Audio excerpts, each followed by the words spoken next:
नमस्कार दोस्तों, क्या हाल चाल है। देखो, हाल चाल तो अच्छा ही होगा। कुछ लोगों का एग्जाम हो चुका है और कुछ लोगों का हो रहा है। तो स्वागत है आप लोगों का नई वीडियो में। और आज की वीडियो में फिर से अपना डिस्कस करेंगे एमपी पुलिस कांस्टेबल के 30 जीके जीएस के क्वेश्चंस को। ओके, जीके जीएस के क्वेश्चन इसलिए क्योंकि आप लोगों का ज़्यादा डिमांड जीके जीएस को ही रहता है और साइंस को रहता है। ओके, तो बिना समय बर्बाद किए हम लोग डिस्कस करेंगे इस वीडियो में। टोटल 30 क्वेश्चन डिस्कस करेंगे। भाई, अगर इस लेवल पे भी 30 सवाल का आंसर आप नहीं दे पा रहे हो, अगर 30 सवाल टिक करके बिना स्किप किए नहीं देख पा रहे हो, तो फिर क्या ही कर सकते हैं। 30 सवाल बहुत इंपॉर्टेंट है, इसलिए बोल रहा हूँ स्किप बिल्कुल मत करना, पूरा लास्ट तक वीडियो पे बने रहना। कुछ ना कुछ सवाल तो आपको जरूर एग्जाम में फंसता हुआ मिलेगा इस वीडियो से। ओके, तो बिना समय बर्बाद किए स्टार्ट करते हैं हमारे पहले क्वेश्चन को। क्वेश्चन क्या है कि भारत का संविधान कब लागू हुआ था। भारत का संविधान कब लागू हुआ था, यही हमारा सवाल है। ऑप्शन ए 15 अगस्त 1947, बी 26 जनवरी 1950, सी 2 अक्टूबर 1950 और डी है 26 नवंबर 1949। तो ये 15 अगस्त 1947 कोई नहीं करेगा और 2 अक्टूबर 1950 कोई नहीं करेगा। बी और सी में से मैक्सिमम लोग गलती करेंगे। ओके, मैक्सिमम लोग गलती इसलिए करेंगे क्योंकि इसका जो सही जवाब है वो है 26 जनवरी 1950 को हमारा भारत का संविधान लागू हुआ था। ओके, इसी दिन को हम लोग गणतंत्र दिवस के नाम से मनाते हैं, 26 जनवरी को। ओके, क्वेश्चन सेकंड पे आएंगे फटाफट। सेकंड क्या कहता है कि शून्य की खोज किसने की थी। जो जीरो है, जीरो जीरो, ये इसकी खोज किसने की थी। जीरो की खोज किसने की है, शून्य की खोज। ऑप्शन ए आर्यभट्ट, बी वराहमिर और सी है भास्कराचार्य, डी है चाणक्य। बताइए बताइए आप लोग कमेंट कीजिए कि शून्य की खोज किसने की थी। आर्यभट्ट, वराहमिहिर और सी है भास्कराचार्य, डी है चाणक्य। तो सही जवाब है आर्यभट्ट ने हमारे शून्य की खोज की है। ओके, शून्य की खोज किसने की है, आर्यभट्ट ने। क्वेश्चन नंबर 3 पे आएंगे। 3 क्या कहता है, किस नदी को दक्षिण की गंगा कहा जाता है। साउथ की गंगा किसको कहा जाता है। Option A Godavari, B Kaveri, C Krishna, D Narmada. Option आप लोग देख ही रहे हैं, ऑप्शन देख लिए। नर्मदा तो कोई नहीं करेगा, इतना तो मुझे भी पता है क्योंकि नर्मदा दक्षिण में बहती ही नहीं है। ओके, गोदावरी, कावेरी, कृष्णा, ये तीनों नदियां दक्षिण की हैं। तो आप लोग बताइए कि किस नदी को दक्षिण की गंगा कहा जाता है। तो ये कहते हैं हम लोग गोदावरी को। ओके, गोदावरी नदी को दक्षिण की गंगा कहा जाता है। ओके, क्वेश्चन 4 पर आएंगे। 4 क्या कहता है कि भारतीय संविधान की प्रस्तावना में समाजवादी शब्द कब जोड़ा गया था। भारतीय संविधान की प्रस्तावना में समाजवादी शब्द कब जोड़ा गया था। ऑप्शन है 1950, बी 1976, सी 1962 और डी है 1980। बताइए आप लोग कमेंट कीजिए कि भारतीय संविधान की प्रस्तावना में समाजवादी शब्द कब जोड़ा गया था। तो ये जोड़ा गया था 1976 में, 42वें संविधान संशोधन में ये समाजवादी शब्द जोड़ा गया था। ओके, याद रहेगा 1976 में याद रखना आप लोग, 1976 में भारत के संविधान में प्रस्तावना में समाजवादी शब्द जोड़ा गया था।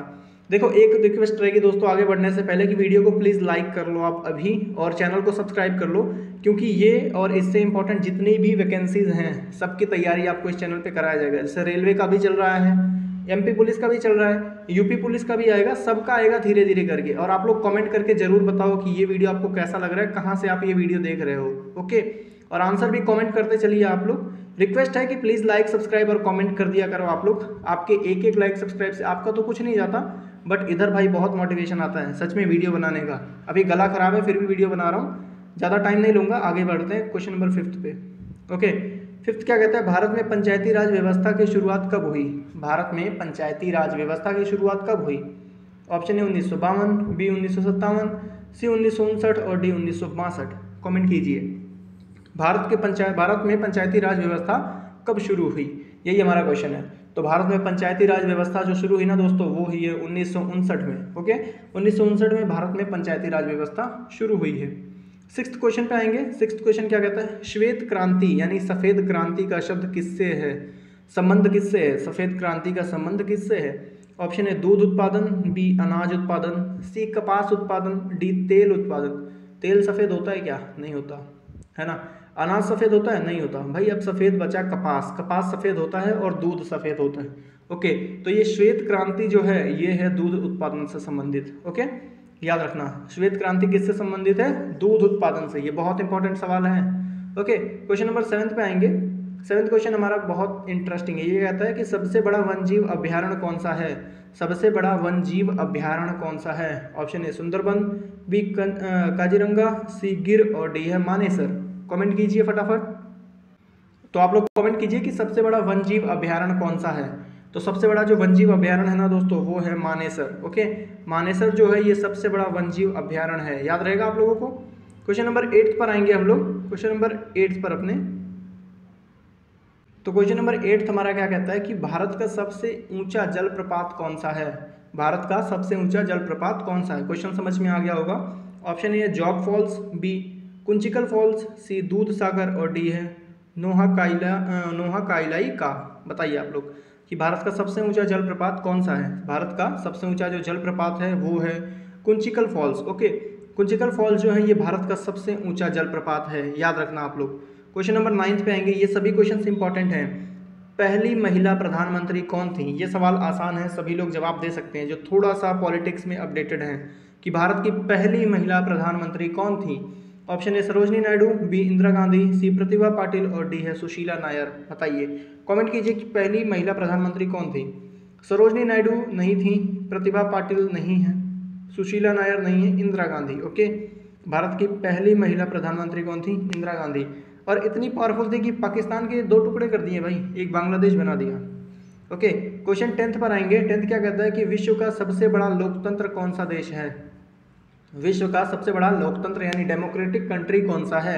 ऑप्शन ए अमेरिका, बी चीन, सी भारत, डी जापान। बताइए कि सबसे बड़ा लोकतांत्रिक देश कौन सा है, ये है अपना भारत। ओके, विश्व का सबसे बड़ा लोकतांत्रिक देश अपना भारत ही है, याद रखना। क्वेश्चन नंबर 11 पर आएंगे। 11 क्या कहता है कि लाल किला किसने बनवाया था। ये सवाल आसान लग सकता है कुछ लोगों को, लेकिन भाई विश्वास मानो 50% पॉपुलेशन को अभी भी नहीं मालूम है कि लाल किला किसने बनवाया, कन्फ्यूजन रहता है। Option A Akbar, B Shah Jahan, C Aurangzeb, D Babur. Comment कीजिए आप लोग और बताइए कि लाल किला किसने बनवाया है, जिससे कि पता चले आपको मालूम है कि नहीं। तो लाल किला बनवाया है भाई शाहजहां ने। ओके, शाहजहां किसका बेटा था, हुमायूं का, और हुमायूं किसका बेटा था, अकबर का। ओके, तो अकबर ने नहीं बनवाया है लाल किला, अकबर ने बनाया फतेहपुर सीकरी को।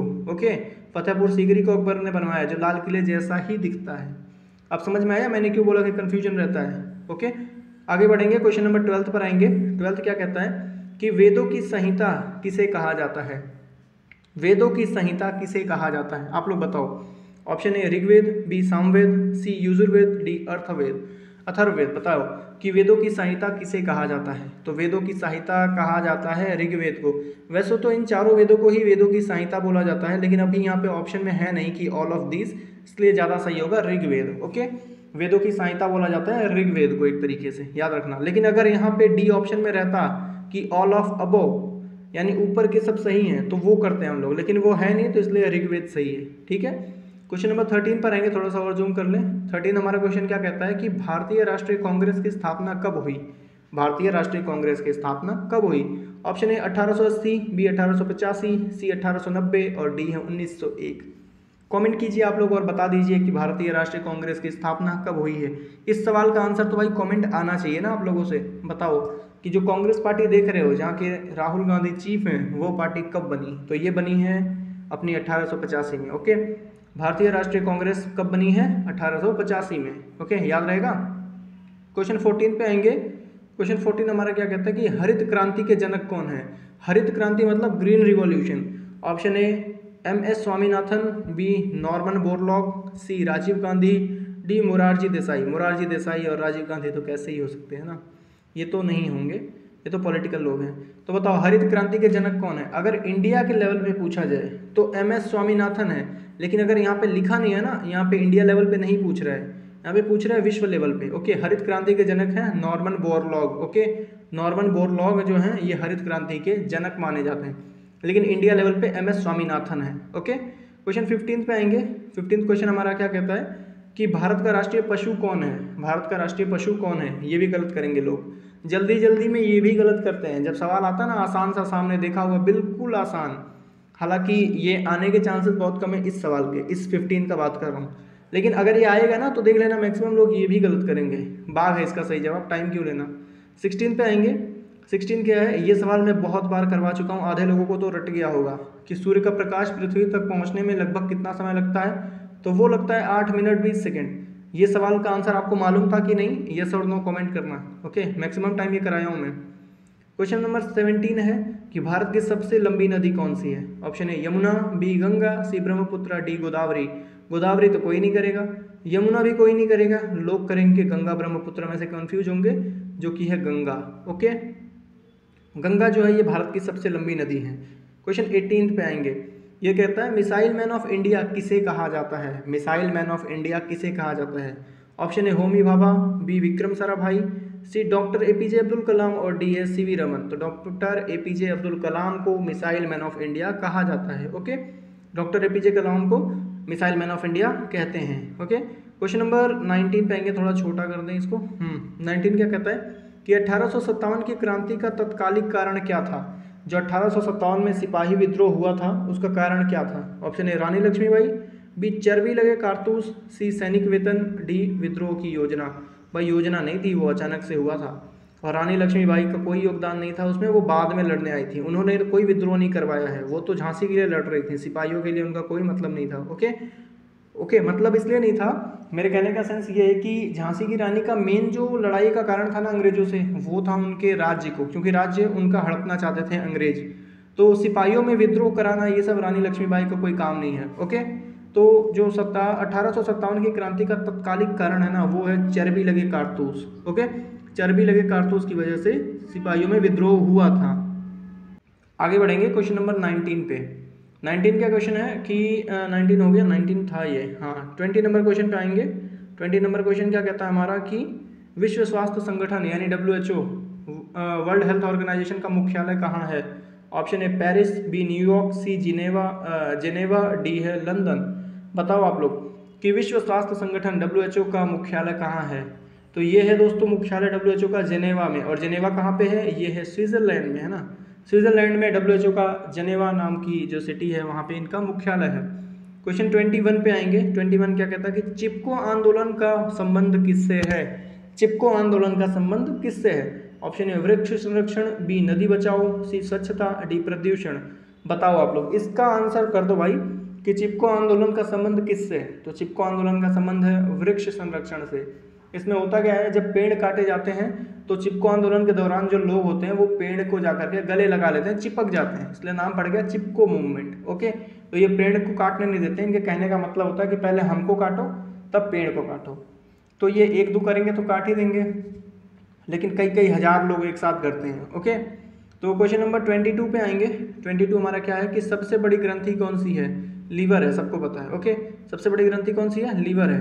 ओके, जो लोग नए होंगे उनको शायद नहीं पता होगा, लेकिन जो लोग मेरे वीडियोस पे रेगुलर देखते हैं ना इनको मतलब पक्का पता होगा कि सबसे बड़ी ग्रंथि लीवर है। कमेंट करके बताना आप लोग पहली बार वीडियो पे देखने आए हो या रेगुलर देखते हो, एक बार जरूर कमेंट कर देना दोस्तों। ओके, 23 नंबर क्वेश्चन पे आएंगे। ये क्या कहता है कि असंवेदनशील गैसें कौन सी हैं? असंवेदनशील गैसें कौन सी हैं? ऑप्शन ए नोबल गैसें, बी हैलोजन, सी धातुएं, डी अधातुएं। असंवेदनशील गैसें कौन सी हैं? तो असंवेदनशील जो गैसें हैं ना वो हैं नोबल गैसें। ओके, नोबल गैसेस को असंवेदनशील गैसें बोला जाता है। याद रहेगा आप लोगों को कि नोबल गैसों को हम लोग क्या बोलते हैं? असंवेदनशील गैसें। ओके, 24 पे आएंगे। 24 क्वेश्चन बहुत इंटरेस्टिंग है, ये मैक्सिमम टाइम रिपीट हुआ है कि भारत छोड़ो आंदोलन कब शुरू हुआ था? भारत छोड़ो आंदोलन कब शुरू हुआ था? ऑप्शन ए 1930, बी 1940, सी 1942 और डी 1945। बताओ आप लोग कि भारत छोड़ो आंदोलन कब शुरू हुआ था? 45 गलत है, मत करना। ओके, 1945 है ही नहीं, देख क्या रहे हो। ABC में से आप लोग बताओ कि भारत छोड़ो आंदोलन कब शुरू हुआ था? तो ये शुरू हुआ था 1942 में। ओके, भारत छोड़ो आंदोलन कब शुरू हुआ था?